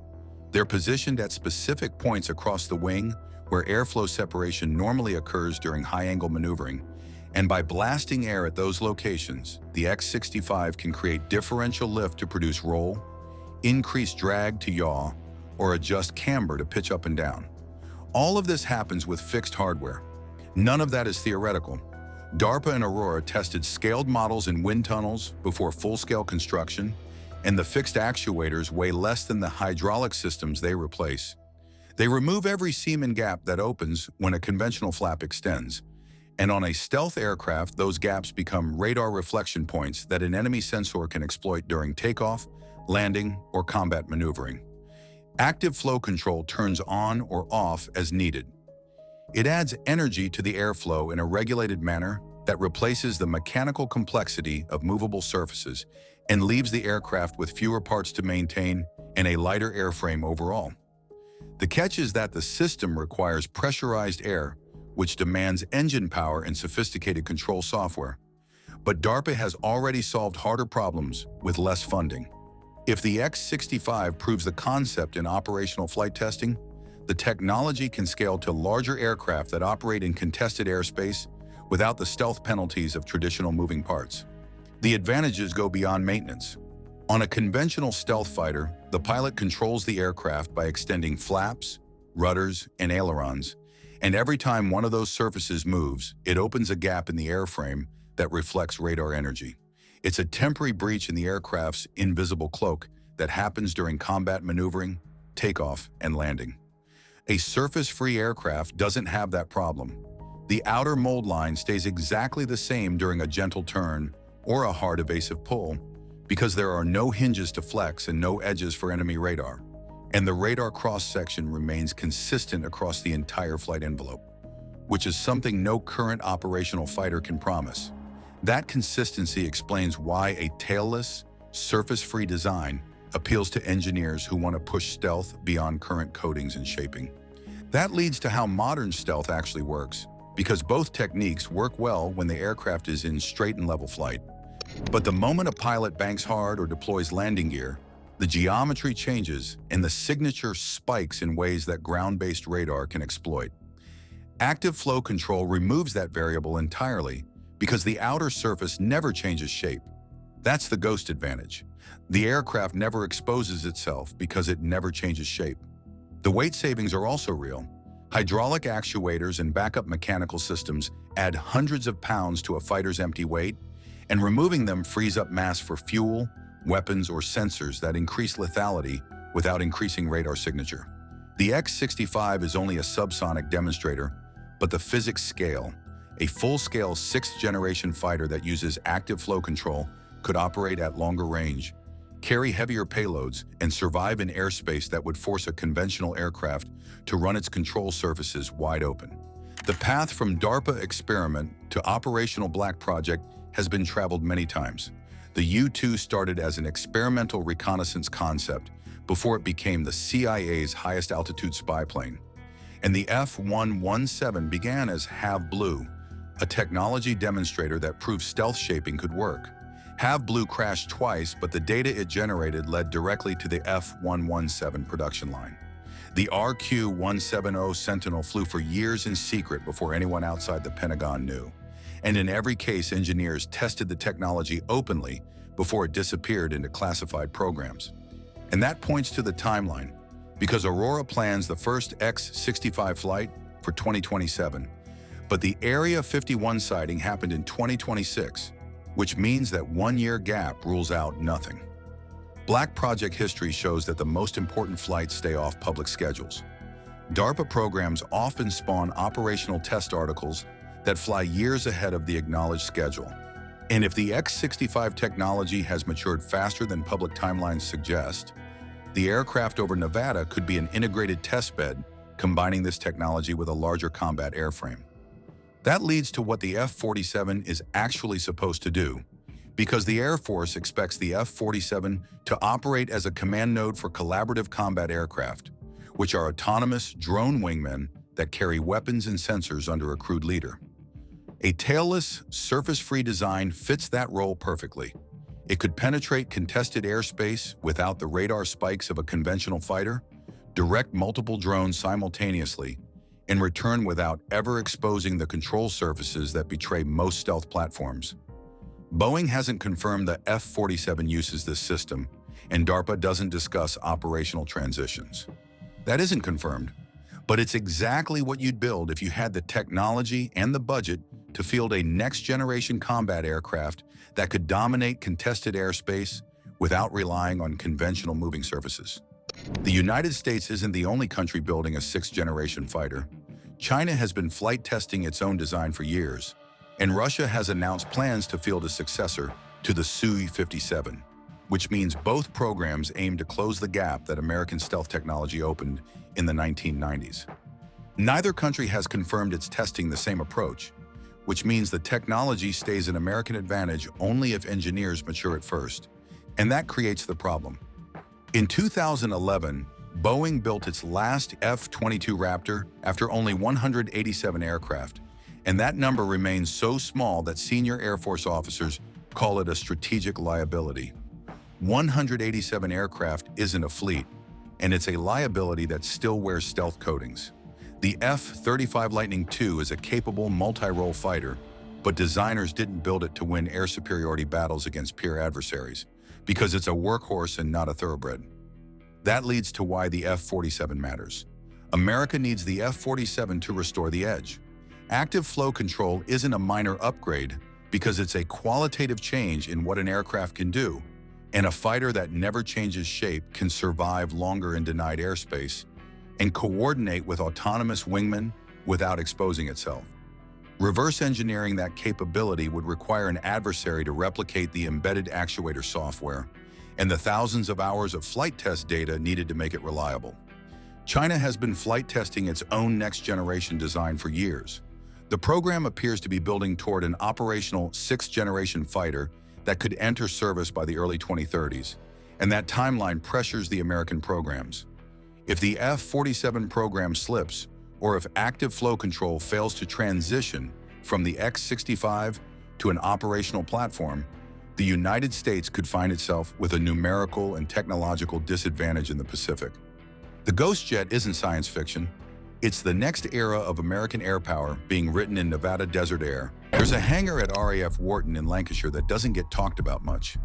No press tours, no open days, no carefully staged photo opportunities with politicians standing in front of something they clearly don't understand.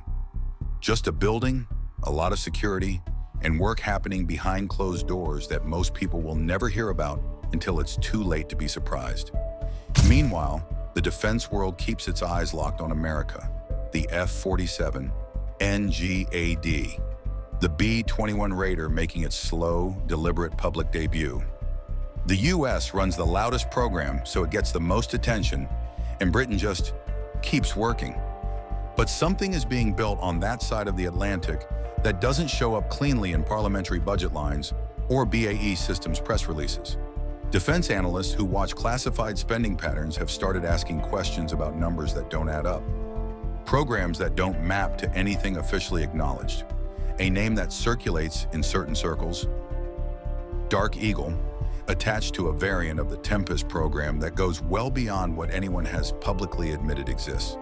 By the end of this video, you'll understand why NATO's air power equation just shifted in a way that almost nobody saw coming.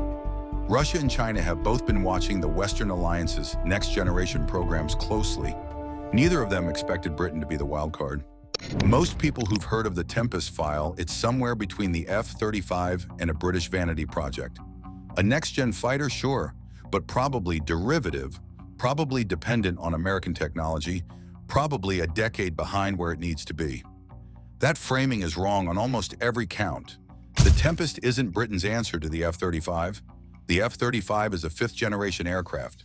The Tempest is being built for a completely different threat environment, one where fifth-gen stealth alone isn't enough to survive contact with the systems Russia and China are currently fielding. This is a sixth-generation program, which means the comparison to the F-35 is roughly like comparing a smartphone to a rotary phone, because they both make calls. And it isn't a solo project. The Global Combat Air Program, GCAP, brings Japan and Italy in as full co-development partners, not junior contractors. Japan's participation in particular changes the strategic character of the whole program. You're not looking at a single nation building a capable fighter jet. You're looking at three technologically advanced nations pooling their most sensitive aerospace research into one platform, with a combined industrial base and a shared interest in not depending entirely on Washington for their high-end air combat capability. The publicly confirmed specs alone put it in a different category from anything currently flying. The Tempest is designed from the ground up to operate alongside autonomous, loyal wingman drones, controlling a small fleet of unmanned aircraft while simultaneously managing its own threat responses. The onboard AI isn't a feature added late in development. It's baked into the sensor fusion architecture at the foundation level, pulling from multiple data streams and building a battle space picture faster than any pilot could do manually. Directed energy weapons are part of the original design spec, not a future upgrade option.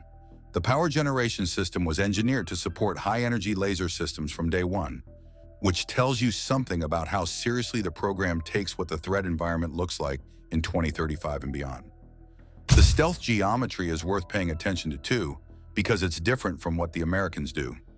U.S. low observable design, think the F-22 and F-35, prioritizes a fixed radar cross-section built into the physical shape of the airframe.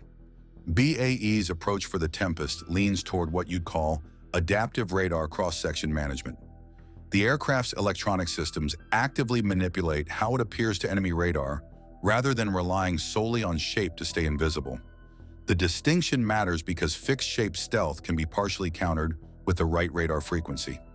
Active signature management is a harder problem to solve on the threat side. So 6th Gen for the Tempest isn't primarily about being invisible. It's about owning the electromagnetic space around the aircraft, controlling what every radar and sensor in the battle space can and can't see, and doing that dynamically while the mission is in progress. That's the public program, the version that shows up in parliamentary testimony and airshow renders and officially sanctioned briefings.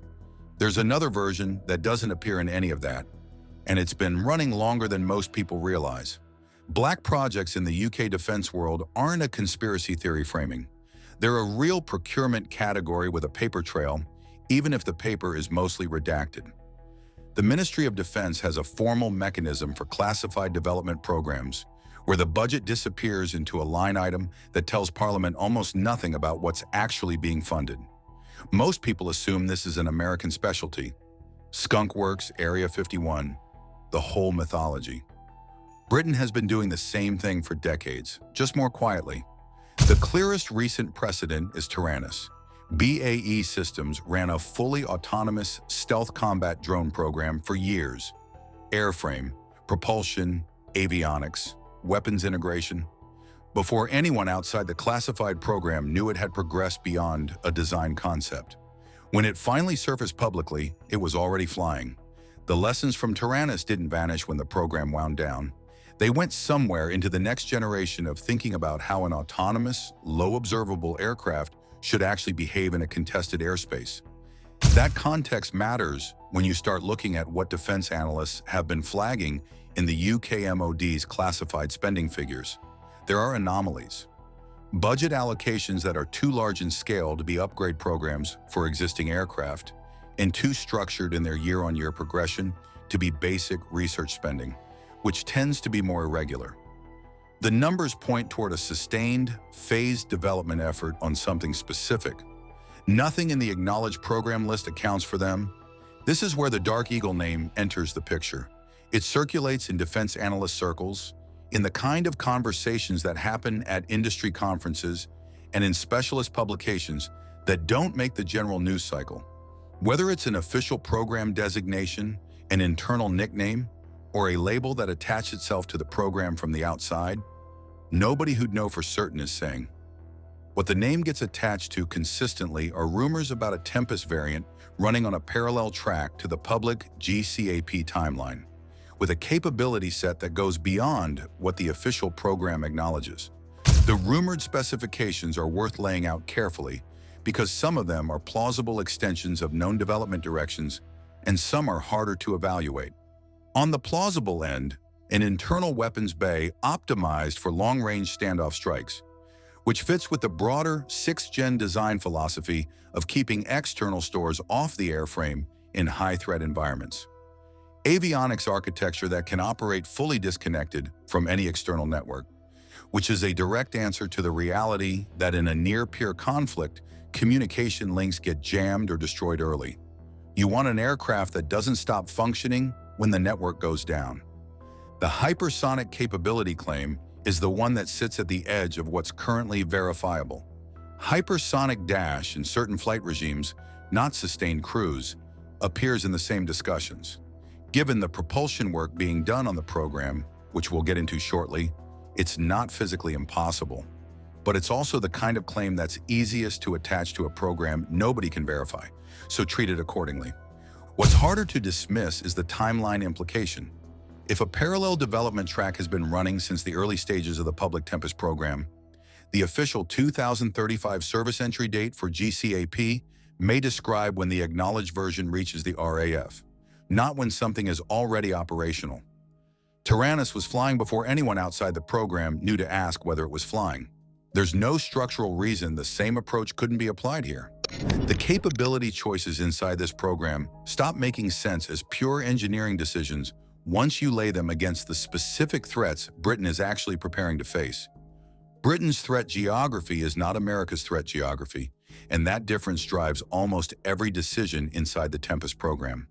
The North Sea, the Arctic corridor, the Baltic approaches, these are not abstract strategic concepts for the RAF. They're operational realities. Russian long-range aviation probes, British air defense identification zones on a regular basis, the Kola Peninsula, sitting just across the Arctic from NATO's northern flank, hosts some of the densest concentrations of Russian air defense and strike capability on the planet. For American planners, a conflict in Europe is a power projection problem. For Britain, it's a home defense problem with a very short reaction window. Russia's S-500 system changed the calculus for every NATO air force that pays attention to what it can actually do. Unlike earlier generations of Russian surface-to-air missiles, the S-500 is designed to engage targets at extreme altitude and range, including aircraft flying the kind of high-fast profiles that used to provide a margin of safety. The follow-on S-550, focused specifically on hypersonic and space-based targets, pushes that envelope further. Current generation NATO fighters, including the F-35 in certain engagement scenarios, face a real survivability problem against these systems.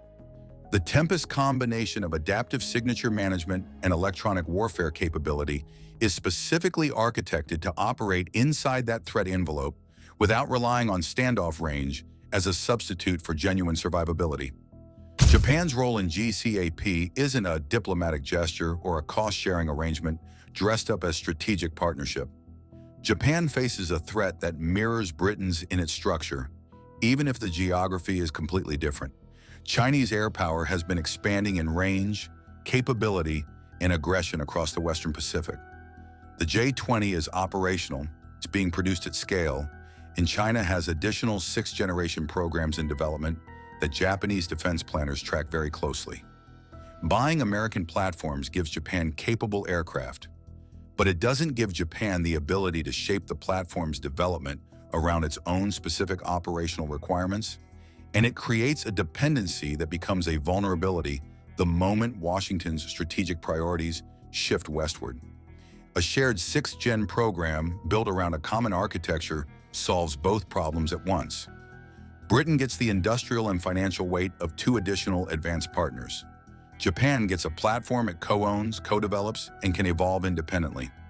Italy brings its own aerospace engineering depth and a Mediterranean operational perspective that matters for Southern NATO. None of them get that from an off-the-shelf American purchase. The Su-57 is flying with Russian units now. The J-20 is flying with Chinese units now. NATO's current inventory was largely designed and procured against a threat environment that existed 20 years ago.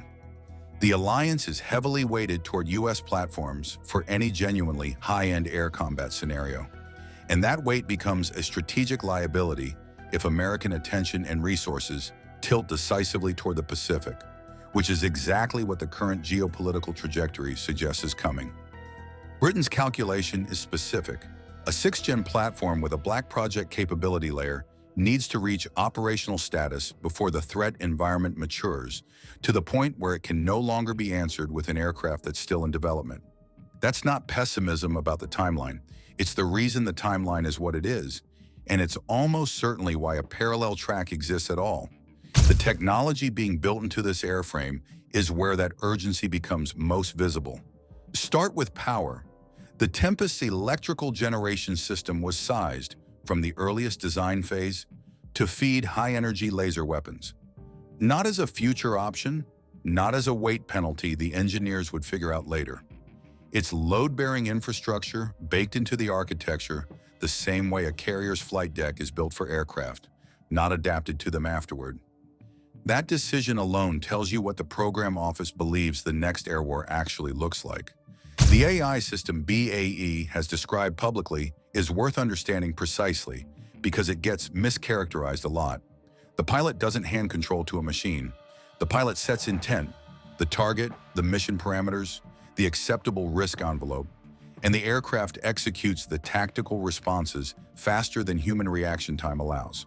A missile launch detected at close range, an electronic attack requiring immediate countermeasures, a split-second maneuver decision in a high-threat environment. The aircraft handles those in the gap between the threat appearing and the pilot's hands moving. The human stays in command of the mission. The machine handles the physics. Propulsion is where the program gets genuinely interesting. The engine work, referenced in some open-source defense documents under the name Orpheus, is targeting a power-to-weight ratio that supports supercruise, sustained supersonic flight without afterburner. That matters for one specific reason. Afterburner produces a massive infrared signature that modern IR-guided missiles can track from long range. An aircraft that can cruise supersonically without lighting that signature is harder to engage with the weapon systems that currently threaten the fast jets most seriously. Whether the hypersonic dash capability in the Dark Eagle rumors connects to a derivative of this propulsion work, nobody outside the program is confirming. but the engineering direction points that way. Sensor fusion at this scale is genuinely new territory. The aircraft pulls data simultaneously from space-based assets, allied platforms, and ground stations, building a live composite picture of the battle space that no single sensor suite could generate alone. The pilot sees more, faster, with better confidence about what's real and what's a decoy or a spoofed return. The Dark Eagle variant, according to what circulates in analyst discussions, trades that networked architecture for something different: full autonomous operation with no external connections required. For missions where transmitting anything is itself a liability, where the network has been jammed or destroyed, or where operating inside an enemy's air defense perimeter means any emission is a targeting cue, you want an aircraft that functions as a closed system. That's a fundamentally different capability from the GCAP baseline, and it requires different avionics design from the ground up. The materials used on the airframe are classified, but open-source defense literature describes radar-absorbent coating characteristics that push beyond what the F-35 currently achieves. Combined with adaptive signature management, the physical and electronic stealth work together, rather than compensating for each other's limits. Britain isn't following anyone's lead on this. The Tempest program, and whatever runs beneath it at the classification levels that don't surface in official statements, reflects a country that looked at its specific threat geography, its specific alliance dependencies, and decided to build an answer rather than wait for one. The Dark Eagle name may never appear in an official document. The program it describes almost certainly already exists. Watch the GCAP partnership announcements and the MOD budget anomalies. That's where the real story breaks before it goes public. Subscribe and check the next video. We're going deeper into the black programs reshaping the balance of power right now.